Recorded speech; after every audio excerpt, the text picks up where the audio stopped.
కానీ మీరు అప్పుడు మీ గురువుగారు చెప్పినట్టుగా మీరు సన్యాసాశ్రమం తీసుకున్న తర్వాత ఆల్మోస్ట్ 20స్లో మీరు తీసుకున్నారు. ఎస్. మీ ఫ్రెండ్స్ అంటే అప్పుడు మీరు చదువుకున్న కాలేజ్ ఫ్రెండ్స్ కానీ వాళ్ళు కానీ తర్వాత ఉద్యోగాలు బిజినెస్ ఏదో చేసి పెళ్లి చేసుకుని తర్వాత వాళ్ళకి పిల్లలు వాళ్ళకంటే ఒక ఫ్యామిలీ ఉన్నప్పుడు లేదా వాళ్ళు మిమ్మల్ని ఎప్పుడో కలిసినప్పుడు మీకు ఎప్పుడు అనిపించలేదా స్వామి నేను పెళ్లి చేసుకుని లేదంటే ఒక ఫ్యామిలీ అలాంటి అవసరం మాకు మొట్టమొదటి జనరల్గా ఎలా ఉంటుందంటే ఈ స్థితిలోకి రావాలి అని అనుకున్నప్పుడు రావడానికి ముందర వాళ్ళు అడుగుతారు, do you like to get married అని అడుగుతారు. If interested they opt for it also. మమ్మల్ని కూడా అడిగారు అలాగా. కానీ but what we thought is because మాకు అప్పట్లో గురువుగారి కార్యక్రమాల్లో మేము 100% మునిగి ఉన్నాం. వారు చేసే కార్యక్రమాల్లో చదువు కోసం పంపించినప్పుడు చదువులో కూడా మేము అలాగే ఉన్నాం. అందులో ఉండేటప్పుడు ఈ కార్యక్రమం ఒకటి కొత్తగా తీసుకోవాలి, ఎందుకంటే ఇది వారు ప్లాన్ చేసి పెట్టిన కార్యక్రమాలు కొన్ని ఉన్నాయి, అవి నడవాల్సిన అవసరం ఉంది. వారు మనని ఈ రకంగా తీర్చిదిద్దిన తర్వాత అంటే when he made an instrument, that instrument should work for the person who made it. So మమ్మల్ని ఇలా తయారు చేసిన తర్వాత వారి యొక్క ఆశయం కోసం మనం ఉండాలి, చెయ్యాలి అని ఒక నిర్ణయం ఏర్పడ్డ తర్వాత they asked us, would you like to get this? But I said, when we go for it, there are two problems. One, there may be increasing responsibilities after that, which will block our path. Second, అలా వెళితే అది మళ్ళీ ఇటు రావాలి అని అనుకోండి, it is again a pain to those people who come in that way. Right? Why unnecessary creating, why make this and create pain to other people, better not to అని అనిపించింది. ఇందాక మీరు ఒక మాట అన్నారు స్వామి, ఇప్పుడు ఎస్పెషల్లీ సరే అబ్బాయిలు పెట్టుకోవడం తీసి పక్కన పెడితే అమ్మాయి బొట్టు పెట్టుకోవడం అనేది ఎందుకు ఇంపార్టెన్స్ ఈ రోజుల్లో అంటే జీన్స్ ప్యాంట్ వేసుకున్నాను ఈ డ్రెస్ మీదకి బొట్టు బాగుండదు, ఎక్కడో ఎందుకు మా ఇంట్లో సంగతి నేను చెప్తే పిల్లలు ఎందుకు పెట్టుకోవాలి అని అంటే ఎవరో చెప్పిన పెద్దవాళ్ళు అక్కడ ఒక స్థానం అది ఆ ప్లేస్కి మనం దానికి రెస్పెక్ట్ ఇచ్చి దానికి బొట్టు ఒకటి పెట్టాలంటే they are not satisfied with my answer. Right.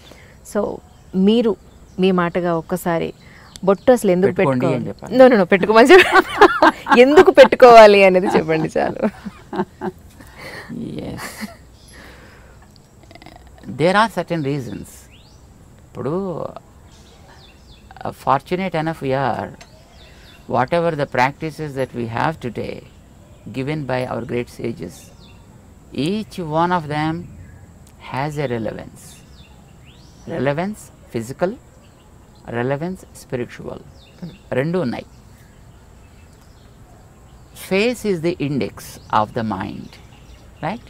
దీన్ని అంగీకరిస్తారు కదా. నీ మనస్సులో ఏ భావాలు ఉన్నాయో అది నీ మొహం చెబుతుంది. ఒకవేళ మొహం చెప్పలేకపోతే నువ్వు చెప్పగలిగేటట్లుగా ఉండాలి. అందుకోసం మన వాళ్ళు బొట్టు పెట్టారు. ఎందుకంటే ఇక్కడ చూడగానే నీ ఐడియాలజీ ఏమిటి అనేది నీ మొహం చెప్పేస్తుంది. ఇప్పుడు మేము బొట్టు పెట్టుకున్నాం అనుకోండి, మేము పెట్టుకున్న బొట్టు ఏం చెప్తుంది? చూసిన వెంటనే వెంకటేశ్వర స్వామి నామాల్లా కనపడుతుంది. కామన్ మామూలు మనిషిగా చెప్పాను. అంటే వెంకటేశ్వరుడైన ఎందుకు నామాలు పెట్టుకుంటాడు అట్లాగా, అది కూడా తెలియాలి కదా. దానికనే రీజన్ కావాలి కదా. ఏమిటి మనం కోరుకుంటున్నామో అది మన మొహం చెప్పాలి. అదే కదా ఇండెక్స్ అంటే, అదే కదా.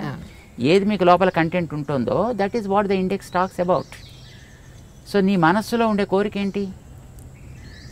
సుఖంగా బతకాలి, శాంతంగా బతకాలి, అందరికీ ఆనందం కలిగించేట్టు బతకాలి, ఉన్న స్థాయి కంటే ఉన్నత స్థాయికి వెళ్ళగలిగేట్టుగా బతకాలి. ఎందుకంటే ఇంకేమైనా కోరికలు ఉంటాయా?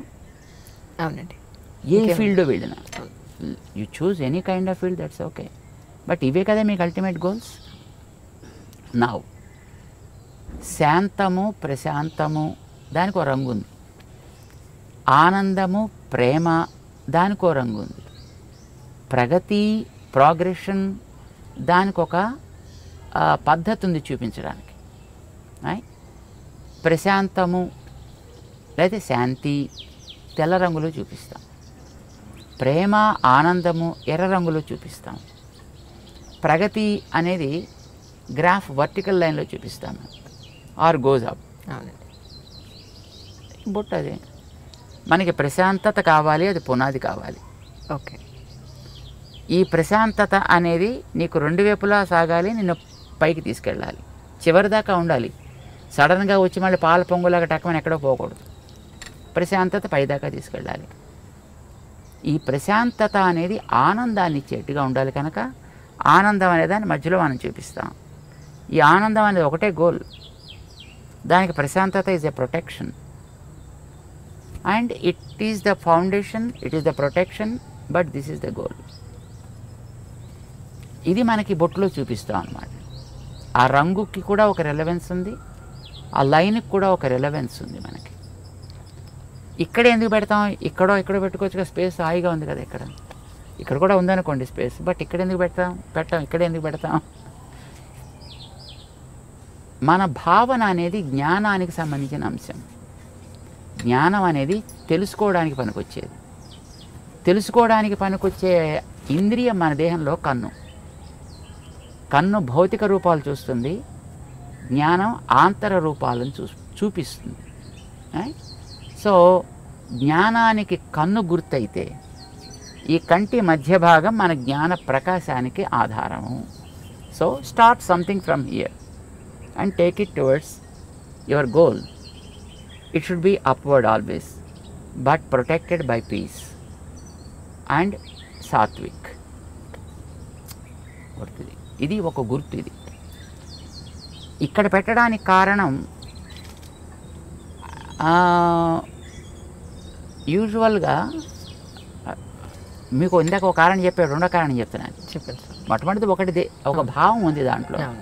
ఊరికే ఏదో సరదాగా పెయింట్ చేసుకోవాలి కనుక, కానీ this is not a painting that we are doing, or this not something a kind of design that we adapted as a fashion, right? there is a meaning, there is a relevance for that. రెండవ కారణం ఏంటంటే, ప్రతివాడు ఏం కోరుకుంటాడు చెప్పండి? అసలు ఎవరైనా కామన్గా ఆధ్యాత్మికం అని పక్కన పెట్టేయండి, ఎవరైనా ఏం కోరుకుంటారు? మగవాళ్ళు కానీ ఆడవాళ్ళు కానీ అందంగా ఉండాలి. కోరుకోరా? అందంగా ఉండాలి ఎవరైనా కోరుకుంటారు. అందుకే కదా మాటికి అద్దం చూస్తాడు, జుట్టు దువ్వుతాడు, నిలబెట్టాలా లేకపోతే ఇటు దువ్వాలా లేకపోతే మొహం మీద బొచ్చు కుక్కలా వేసుకోవాలా. సో ఏదో ఒక రకమైనటువంటి ఒక స్టైల్ అడాప్ట్ చేస్తున్నాడు, లేదో రంగులు వేస్తున్నాడు. ఇవన్నీ దేనికోసం చేస్తున్నాడు? అందంగా ఉండాలి. మరి అందం ఏం కావాలి? ప్రిజర్వ్ కావాలా లేదా తాత్కాలిక కనిపించిపోవాలా? ప్రిజర్వ్ కావాలని ప్రతివాడు కోరుకుంటాడు, ఉండదు. కానీ వీరికి వందలు వేలు లక్షలు ఖర్చు పెడతారు అది ప్రిజర్వ్ కావాలని. ప్రిజర్వ్ కావడానికి ఒక బ్యూటిఫుల్ సొల్యూషన్ మన వాళ్ళు ఇచ్చారు. బాడీలో ఉండే మిగతా పార్ట్స్ కంటే మొహం చాలా ఎక్కువ అందమైనది. దాన్ని బట్టి కదా మిగతా అన్నిటిని రికగ్నైజ్ చేసేది. సో ముఖం యొక్క అందం బాగుండాలి. పాడు చేసే ఫ్యాక్టర్స్ ఏమున్నాయి? వెదర్, కడిగేసుకుంటే పోతుంది.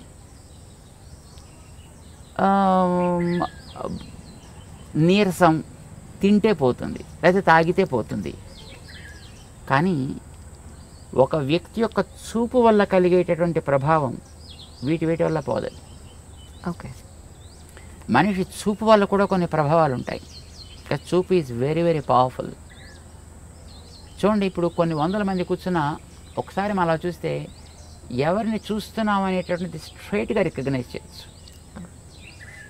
And the person also will be able to understand, yes, he is looking at me. Our vision's beam is very very straight and strong and very powerful also. ఇప్పుడు మీరు ఒక ఫోటో పెట్టుకుని లేదా ఒక మనిషి ఎదురుకుండా కూర్చున్నప్పుడు మీ ప్రవర్తన ఒకే రకంగా ఉంటుందా? ఉండదు. తేడా ఏంటి? This is life, is a lively. So జ్ఞాన ప్రసారణ సాగుతోంది ఇక్కడి నుంచి. ఆ జ్ఞాన ప్రసారణ is very powerful. Sometimes that is positive, sometimes it's negative also, sometimes it may be passive too. కానీ మోస్ట్లీ నెగిటివిటీ ఎక్కువ ఉంటుందండి మనుషుల్లో. బికాజ్ కరప్టెడ్ స్పీషీస్, ఇందాక మీకు చెప్పాం కదా, మనిషే. మిగతా జీవరాశులన్నీ కూడా they are not corrupted, they are by themselves. వాటి మానాన బతుకుతున్నాయి. జెలసీ, ఈగోస్, యారోగెన్స్ ఇలాంటివన్నీ ఉండేది మనిషికే కదా, మిగతా ప్రాణులకు ఉండదు పెద్దగాను. సో వీడి చూపు కూడా వాటితోటే కరప్ట్ అయి ఉంటుందండి. ఈ కరప్టెడ్ విజన్ వల్ల కొన్ని ప్రమాదాలు కూడా జరిగే అవకాశాలు ఉన్నాయి. మేము చూడలేదు కానీ మేము విన్నాం. ఒక మా గురువుగారు ఉండేటువంటి ఊళ్ళో వారి ప్రథమ వయస్సులో అన్నమాట, అంటే probably when he was 20s or 30s I suppose, ఒక ఓల్డ్ లేడీ ఒక ఆవిడ ఉండేది. ఆవిడలా రోడ్డు మీద పెడుతూ ఏ ఇంట్లో అబ్బా జామ చెట్టు బాగా కాసిందే అందనుకోండి, మన్నాడు కాయలన్నీ ఎండిపోయేవి. ఇది కొంతమందిలో నేను కూడా చూశాను సార్, నిజంగా కరెక్ట్ అది మీరు చెప్పింది 100% కరెక్ట్. అలాగే వెడుతూ పాలు పితుకుతుంటే అమ్మో మీ ఆవు బాగానే పాలిస్తోంది అందనుకోండి, మన్నాడు పాలు ఎగచేపేసేది ఆవు. Oh my God. This is a kind of evil eye, what we call it is an evil eye. Okay. దృష్టి దోషము అని అంటారు దాన్ని. ఈ దృష్టి దోషం ఈజ్ వెరీ పవర్ఫుల్, మిగతా వాటికంటే చాలా powerful. Weather impact is not much powerful, తినకపోతే వచ్చే weakness is not much powerful. Or ఎవడైనా వచ్చి 4 వాయిస్తే దానివల్ల కూడా అందం పెద్ద చెదిరిపోయేది ఏమి ఉండదండి. తాతగా దెబ్బ తగిలితే కాస్త దీన్ని ప్యాచ్ చేసుకుంటాడు, అదే కుట్లు కుట్టుకుంటాడు, మళ్ళీ నార్మల్ అయిపోతాడు. దానికి బట్ ఈవిల్ ఐ వల్ల కలిగేటువంటి ప్రభావం చాలా ఎక్కువ ఉంటుంది. ఇది పడకూడదనే కొత్త ఇళ్ళు కట్టుకున్న వాళ్ళు వాడి ఆ నేత్ర ప్రభావాన్ని ఎక్కడో ఒక చోట ఫోకస్ చేసేసి దాని మీద కనుక పోతే తర్వాత చూసినా పెద్ద ప్రాబ్లం ఉండదు. The first beam is very powerful. అందుకోసం దానికి ఏదో రకరకాల వేషాలు వేసినటువంటి గుమ్మిడికాయలు లేకపోతే ఓ రాక్షస మొహాలు ఇలాంటివి ఏదో కడుతుంటారు. దృష్టి బొమ్మల దృష్టి పెడతలేదో అంటారు దాన్ని. అంటే వాడు ఎవడైనా వచ్చి అలాంటి పవర్ కలిగిన వ్యక్తి దాని కేసు చూసి బాగా కడుతున్నాడు, చాలా బాగుంది.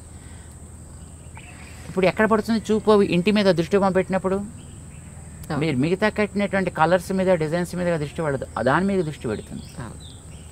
So also when you see the face of a person, when there is a mark somewhere, ఇక్కడ ఉండొచ్చు, ఇక్కడ ఉండొచ్చు, ఇక్కడ ఉండొచ్చు, ఇక్కడ ఉండొచ్చు. చిన్నపిల్లలకి ఉయ్యాల పడుకోబెట్టినప్పుడు వాళ్ళకి బుగ్గల మీద అక్కులు అనేవాళ్ళు చిన్నప్పుడు బ్లాక్ కలర్లో తయారు చేస్తారు, దాన్ని చుక్కలు పెడతారు, ముక్కు మీద పెడతారు, గడ్డ మీద పెడతారు, నుదుట పెడతారు. వై? ఎవరైనా వచ్చి చూసి అబ్బో మీ వాడు చాలా బాగున్నాడండి అని ఈ బొగ్గ గిల్లో లేకపోతే ముక్కు పిక్కో ఏదో చేస్తారనుకోండి, అది పిల్లవాడి మీద ఇంపాక్ట్ పడకూడదు. ఇప్పుడు చూడగానే ఎక్కడ పడుతుంది చెప్పండి దృష్టి?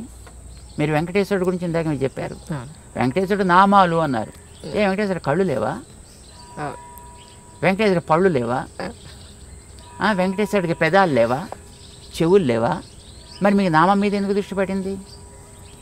See, whenever you have something there, your vision goes and falls directly on that. And when it falls on that, then the impact, the evil impact of the vision is gone. ఇంకా తర్వాత వాడు మిగతా parts చూసినా దానివల్ల పెద్ద ప్రమాదమే ఉండదు. అందం నాకు బాగుండాలి అని అనుకునేటటువంటి ఒక శ్రద్ధ కలిగిన వ్యక్తి నిజంగా వాడికి ఆ కన్సర్న్ కనుక ఉన్నట్టయితే ఎక్కడ అందం ఉందో అక్కడ ఒక ప్రొటెక్షన్ ఏర్పాటు చేసుకోండి ఇలాంటి వాటి నుంచి దాన్ని రక్షించడానికి. చెవులు అందంగా ఉండాలనుకున్నారనే చెవులకి దుద్దులు పెట్టారు. ఓకే. మెడ అందంగా ఉండాలనుకున్నారు కానీ అదేదో మెడ శంఖంలో ఏదో ఉంటుంది. అందంగా ఉండాలనుకున్న వాళ్ళు మెడలో నెక్లెస్ పెట్టారు. భుజాలు అందంగా ఉండాలనుకున్న భుజకీర్తులు పెట్టారు. చేతులు అందంగా ఉండాలనుకున్న వాళ్ళు గాజులు పెట్టారు, కంకణాలు పెట్టారు. వేళ్ళు అందంగా ఉండాలనుకున్న వాళ్ళు ఉంగరాలు పెట్టారు. అక్కడ నడు అందంగా ఉండాలనుకున్న వడ్డాణాలు పెట్టారు. అక్కడ కాళ్ళు అందంగా ఉండాలనుకున్నారు, దానికి గజ్జలు ఏవో పెట్టారు. దానికి ప్రతి భాగంలో కూడా ఏది వాళ్ళు ప్రొటెక్ట్ చేయాలని అనుకున్నారో ఆ ప్రొటెక్ట్ చేయడం కోసం అని చెప్పి అక్కడక్కడ తేజస్ సంబంధమైన ఒకటి పెట్టారు. ఆ పెట్టేది కూడా తేజస్తో సంబంధించింది. తేజస్సు ఈజ్ గోల్డ్, అందుకోసం ఆర్నమెంట్స్ అన్ని కూడా గోల్డ్ ఆర్నమెంట్స్నే ప్రిఫర్ చేస్తారు. ఇప్పుడంటే తర్వాత రకరకాలు వచ్చాయి అనుకోండి. కానీ but basically it is a gold because gold is Tejas. బంగారం మామూలుగా మట్టి సంబంధమైనది కాదు, అది తేజస్ తత్వానికి సంబంధించింది. దాంతో చేసిన వాటిని అక్కడక్కడ రక్షణ కోసం పెడతారు. బొట్టు పెట్టేటప్పుడు కూడా ఇది పసుపుతో తయారు చేసి పెట్టాలనేది నియమం. ఇప్పుడు స్టిక్కర్లు వచ్చాయనుకోండి, దురదృష్టం కొద్దిని, ఇది ప్లాస్టిక్ ముక్కలు, పసుపుతో తయారు చేసింది కావాలి. బికాజ్ పసుపు ఆల్సో బంగారపు ప్రభావం కలిగినటువంటి ఒక ద్రవ్యం. అది యాంటీబ్యాక్టీరియల్ కదా. అవునండి. సో పసుపుని నిమ్మరసంతో కలుపుతారు, అది రెడ్ కలర్లోకి మారుతుంది. దాన్ని చక్కగా తయారు చేసుకుంటారు, దాంతో పెడతారు. లేదా బియ్యాన్ని మార్చి ఆమదాన్ని లోపల రాసి దాన్ని కాల్చి దాంట్లోంచి పొగ తీస్తారు. ఆ రాగి పళ్ళెం మీద, రాగి పళ్ళెం దాన్ని బోర్లించి పెడతారు. అది లోపలంతా కూడా మొత్తం ఆ స్మోక్ ఏర్పడుతుంది, పొగ, అది బ్లాక్ కలర్లోకి వస్తుంది. దాన్ని గీకి దాన్ని కాటుక్ కింద తయారు చేసి కళ్ళకి పెట్టే కాటుక్ కానీ పెట్టే బొట్టు కానీ అలాంటి దాంతో తయారు చేసేవారు. సో తయారు చేసే ద్రవ్యానికి ఒక రెలవెన్స్ ఉంది, తయారు చేసే ప్రాసెస్లో ఒక రెలవెన్స్ ఉంది, అది పెట్టేటువంటి పార్ట్కి ఒక రెలవెన్స్ ఉంది. But the ultimate goal is to preserve the beauty of that specific part.